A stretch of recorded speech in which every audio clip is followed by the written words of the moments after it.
Alright guys, so today we are working on the Jeep.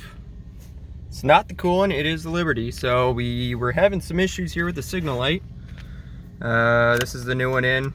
Everything works, it's doing its job nice and happy. The old one had some physical damage. It was just physically, how can I do this with one hand? Would signal right sometimes, but it gets locked into place. And then it does not signal left, and it was giving us some issues with leaving the lights on, and wipers wouldn't work. So I went ahead to replace this. It's real simple.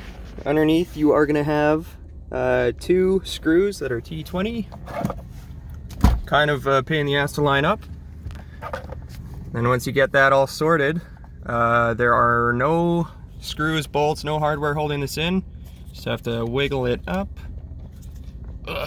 It's really in there. There we go. So pop it up here. You have the 2 harnesses on the back you have to unplug, one on each side.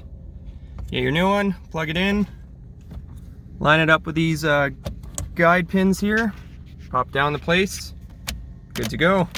Nice quick fix. Anyone that needs to do this, if you have intermittent issues with signaling, wipers, everything, nothing, this could be your culprit. Check fuses, but this was our issue. Swapped it out nice and easy. Slam this back on, tighten up the 2 screws. That's it, you're done.